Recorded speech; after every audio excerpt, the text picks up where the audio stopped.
La question de l'autonomie, elle est importante effectivement avec les nouvelles technologies. Ce n'est pas une nouvelle question, c'est une question qui date déjà d'une trentaine d'années, notamment avec la question des tuteurs intelligents, c'est-à-dire est-ce qu'on peut concevoir des outils numériques qui vont prendre en compte la façon dont les gens apprennent, se comportent, interagissent avec des contenus, réalisent des tâches, et donc leur donner du feedback qui soit adapté systématiquement en fonction de leurs besoins.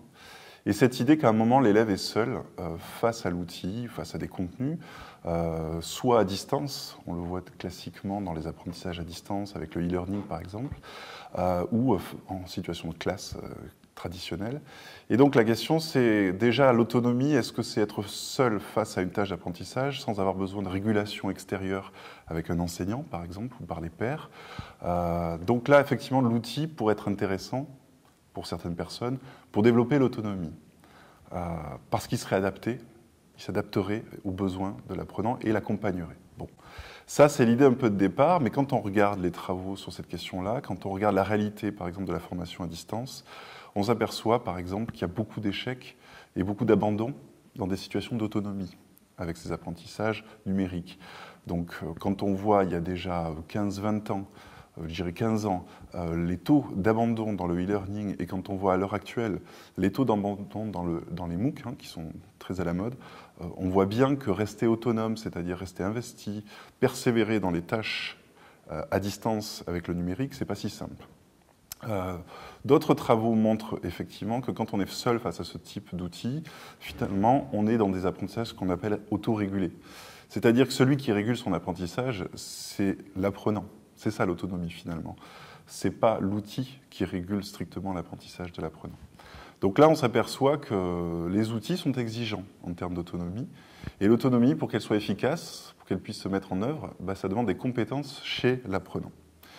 Classiquement, on va trouver des compétences d'ordre métacognitif. Ce qu'on appelle métacognitif, c'est d'être capable d'avoir les bonnes stratégies, par exemple de planification de son apprentissage. Je vais être capable d'organiser, de prévoir l'ensemble des activités que je vais mener avec l'outil. Je vais être capable de sélectionner les bonnes activités. Ça, ce sont des compétences. Ensuite, on a des compétences d'ordre plus d'autorégulation, c'est-à-dire est-ce que je vais savoir, moi, m'adapter au fur et à mesure de mon apprentissage, donc de manière à rester dans l'activité, rester dans la performance de l'apprentissage, et savoir donc m'adapter quand à un moment je suis face à des difficultés, des incompréhensions, des activités qui ne fonctionnent pas bien, aller chercher de nouvelles ressources, par exemple. Voilà, ça, ce sont des compétences que certains élèves ont. Et une autre compétence que je mettrai en avant, c'est la compétence de l'auto-évaluation. C'est d'être capable, à un moment, de mesurer quelle est sa performance. Est-ce que j'apprends bien depuis 2 heures, depuis une semaine, depuis 6 mois, dans cette formation, avec les outils comme l'on me donne. Donc ça, c'est de l'autonomie et ça exige des compétences. Donc je dirais que les travaux tendent à montrer que si on veut être efficace côté apprenant avec les nouvelles technologies, alors il faut avoir les bonnes compétences. Et les bonnes compétences en termes d'autonomie. Ces compétences d'autonomie, elles viennent d'où? Elles viennent évidemment de la pratique, de l'expérience préalable de l'étudiant, mais elles sont liées aussi aux motivations, au but que poursuit l'apprenant. Plus vous êtes autodéterminé, plus vous avez envie de maîtriser ce que vous apprenez, plus vous avez envie d'obtenir le diplôme qui est à l'issue de cette formation, et plus les gens sont engagés, plus ils sont persévérants. Donc ça contribue à l'autonomie dans le sens où quand je suis face à une difficulté, à un échec, j'abandonne pas. J'essaie de trouver de nouvelles solutions, j'essaie de m'adapter, et donc ça, c'est de l'autonomie. Donc les aspects motivationnels sont évidemment fondamentaux pour contribuer à l'autonomie. Enfin, je dirais, voilà, comment maintenant le numérique peut prendre en compte ces exigences d'autonomie et peut-être réduire les exigences d'autonomie. Effectivement, il y a beaucoup de travaux qui s'intéressent à des systèmes d'accompagnement.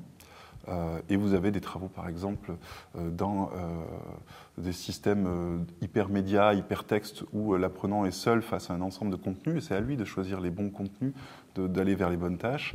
Et on s'aperçoit que si vous leur donnez quelques indicateurs, quelques messages pour les guider dans leur activité, ce qu'on appelle des prompts, par exemple, ça peut effectivement favoriser l'autonomie et réduire l'abandon et l'échec. L'étudiant va être accompagné par le système dans la bonne exécution, dans le choix des bonnes stratégies, dans le choix des bons contenus, et on va l'inciter, par exemple, à faire de l'auto-évaluation régulièrement. C'est-à-dire qu'on l'incite à mettre en œuvre les comportements d'autonomie qu'ils ne mettraient pas en œuvre spontanément. Donc ça, c'est une des perspectives intéressantes.